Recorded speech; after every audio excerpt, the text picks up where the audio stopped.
Setelah mendatangi dan dirasa jaraknya sudah cukup dekat, seketika itu mengarahkan pisaunya ke badan korban. Namun si korban tersebut menangkisnya sehingga tangannya terluka. Kemudian tersangka si suami ini memberikan pisaunya kepada tersangka perempuan dan tersangka perempuan atau istrinya ini mengarahkan pisau tersebut ke tubuh korban. Dan seketika itu juga si korban langsung tersungkur jatuh bersimbah darah.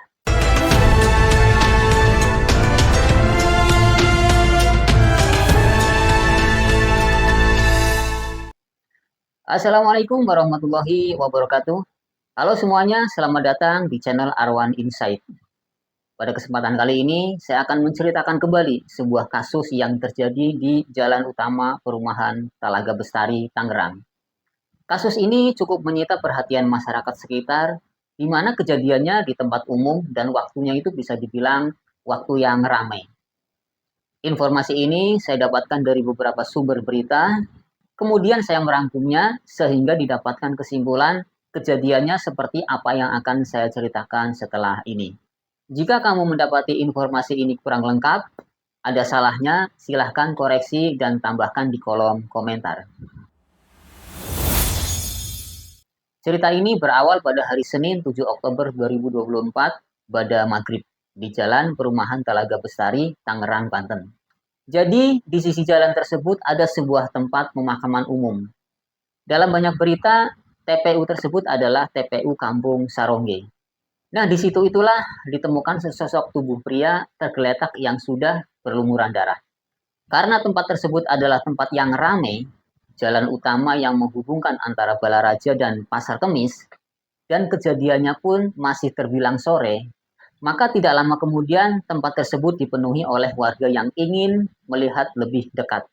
Tidak lama kemudian datanglah polisi dari Polsek Pasar Kemis mengevakuasi korban yang ternyata sudah tidak bernyawa dan melakukan olah TKP. Di sekitar TKP juga ditemukan sebuah motor yang diduga milik korban dan sarung pisau yang diduga adalah sarung dari pisau yang digunakan untuk menghabisi korban. Polisi bergerak cepat dan kurang dari 24 jam akhirnya pelaku penghilang nyawa tersebut berhasil ditangkap. Di kasus ini ada 3 orang, yaitu 1 orang korban dan 2 orang tersangka pelaku. Korbannya berinisial S, umur 42 tahun, warga Kampung Cibadak, RT 18 RW 7, Desa Bojong, Kecamatan Cikupa, Kabupaten Tangerang. Tidak jauh dari TKP. 2 orang tersangkanya merupakan pasangan suami istri berinisial SF, umur 34, yaitu sang suami, dan RY umur 33 tahun, sang istri, warga Kampung Sarongge, RT 004 RW 006, Desa Wanakerta, Kecamatan Sindang Jaya, Kabupaten Tangerang, yang tidak jauh dari TKP juga. Motifnya tidak lebih karena asmara, yaitu si korban berselingkuh dengan istri tersangka. Jadi korban dan tersangka perempuan ini sudah saling mengenal sebelumnya. Sedangkan korban dengan tersangka laki-laki itu tidak saling mengenal. Pada tahun 2021, antara si korban dan tersangka perempuan ini pernah bekerja di tempat yang sama, yaitu di PT Tuntex Bojong Cikupa. Kemudian, keduanya menjalin hubungan atau dalam tanda kutip perselingkuhan karena antara keduanya masing-masing sudah berkeluarga. Si korban pun pernah mendatangi rumah RY pada saat suaminya sedang tidak ada di rumah. Bahkan lebih jauh dari itu, diduga keduanya pun sudah melakukan hubungan begituan yang tidak semestinya dilakukan oleh pasangan yang bukan suami istri sah. Ya, namanya juga hubungan terlarang. Maka keduanya itu mencoba menutupi sebisa mungkin agar hubungannya itu tidak diketahui oleh pasangan mereka masing-masing. Tapi ya, namanya menyimpan kebusukan, lama-lama bau busuk itu akan tercium juga. Kalau istilah peribahasa itu, sepandai-pandai menyimpan bangkai, akhirnya tercium juga. Atau sepandai-pandai tupai melompat, pada akhirnya juga akan jatuh. Cukup lama mereka berdua menyimpan rahasia itu, sampai akhirnya 2 minggu sebelum penghilangan nyawa itu terjadi, sang suami yaitu SF menemukan foto sang istri bersama korban. Nah, marahlah si suami ini, sehingga dibantinglah HP-nya. Sang suami kemudian menanyakan kejelasan dari foto tersebut. Dan akhirnya sang istri mengaku bahwa mereka berdua telah menjalin hubungan terlarang itu. Kepada sang suami, RY atau sang istri ini meminta maaf. Maaf bang, saya hilaf dan saya berjanji tidak akan mengulangi lagi. Sekali lagi maafkan ya bang, kata istrinya memohon kepada sang suami. Akhirnya sang suami memaafkan istrinya, tapi terhadap si korban yaitu S, sang suami tidak mau memaafkan. Sang suami merasa diinjak-injak harga dirinya karena si korban telah melecehkan istrinya. Kepada istrinya, sang suami ini mengatakan, pokoknya saya tidak akan ridho sebelum si S itu tewas. Karena sakit hati terhadap korban tersebut, akhirnya tersangka suami istri ini merencanakan pembunuhan terhadap S. Tapi yang menurut saya aneh, kenapa kok sang istri juga mau terlibat dalam rencana itu? Padahal sang istri itu kan pernah berselingkuh dengan S. Artinya, sang istri berbuat demikian atas suka sama suka, bukan dipaksa oleh korban.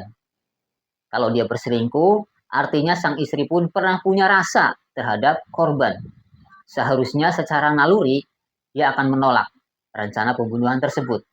Atau apakah mungkin ini sebagai syarat dari sang suami? Oke, kamu saya maafkan, tapi kamu juga harus bantu aku untuk menghabisi S. Di sini saya belum temukan jawaban sampai saat ini. Singkat cerita, sang suami dan sang istri ini benar-benar akhirnya merencanakan pembunuhan itu. Dan terbilang cukup rapi rencana tersebut. Mereka sengaja membeli HP baru Nokia beserta SIM-nya. Kemudian dalam rencana tersebut mereka akan membuang HP tersebut setelah selesai menghabisi korban. Mereka mungkin menganggap jika menggunakan nomor baru dan HP baru lalu membuangnya, maka akan susah dilacak oleh polisi. Kenapa demikian? Karena dalam penyelidikan kasus, salah satunya polisi pasti akan melacak dengan siapa dan nomor mana korban terakhir kalinya dihubungi. Akhirnya sampailah pada hari Senin tanggal 7 Oktober 2024, RY dengan nomor barunya menghubungi korban untuk saling bertemu. Akhirnya oleh keduanya disepakatilah pertemuan tersebut. Kemudian sebelum pertemuan itu terjadi, tersangka suami istri menyiapkan pisau yang akan digunakan untuk menghabisi korban. Kemudian sesuai rencana, mereka bertiga yaitu korban S dan tersangka suami istri mendatangi tempat yang disepakati. Dalam pertemuannya itu, ketiga orang tersebut yaitu si tersangka suami tidak berhadapan langsung dengan si korban. Si suami mengawasinya dari tempat yang agak jauh. Di tengah obrolan itu, RY, si tersangka perempuan, sempat menanyakan soal rekaman video kepada korban. Lalu korban menjawab, ada, tetapi belum saatnya, ujar Kapolres menirukan ucapan korban saat konferensi pers. Akhirnya cekcoklah mereka berdua. Kemudian tersangka laki-laki yang tidak lain adalah suami tersangka perempuan yang sedari tadi mengawasinya dari tempat yang agak jauh, kemudian mendekat dan mendatanginya. Si korban yang memang dari dulu belum pernah mengenali wajah tersebut adalah suami tersangka, mungkin tidak menyangka kalau laki-laki tersebut berencana menghabisinya. Setelah mendatangi dan dirasa jaraknya sudah cukup dekat, seketika itu juga tersangka laki-laki mengarahkan pisaunya ke badan korban. Namun si korban tersebut menangkisnya sehingga tangannya terluka. Kemudian tersangka si suami ini memberikan pisaunya kepada tersangka perempuan dan tersangka perempuan atau istrinya ini mengarahkan pisau tersebut ke tubuh si korban dan kenalah beberapa bagian tubuhnya. Dalam kesaksian lain di TKP, bahwa tersangka suami juga berhasil menghujamkan pisaunya ke tubuh korban dengan dibantu oleh tersangka perempuan. Dan seketika itu juga si korban langsung tersungkur, jatuh bersimbah darah. Kemudian mereka berdua kabur meninggalkan korban dari tempat kejadian perkara. Di TKP juga ditemukan motor dalam keadaan rubuh yang diduga motor korban dan juga sarung pisau. HP baru yang berisi kartu SIM baru dibuang oleh pelaku di danau. Tidak disebutkan secara spesifik danau mana, mungkin danau Pasar Kemis, ya karena yang saya ketahui di sekitar tempat tersebut tidak ada danau. Tidak lama kemudian, Polsek Pasar Kemis yang mendapat laporan tiba di lokasi TKP untuk mengadakan olah TKP Kemudian dibantu warga mengevakuasi korban. Selanjutnya, korban dibawa ke RSU Balaraja untuk diotopsi. Tersangka laki-laki yang merupakan warga Sarongge yang menurut beberapa sumber profesinya sebagai pedagang ayam potong yang kios pangkalannya masih berada di Sarongge juga.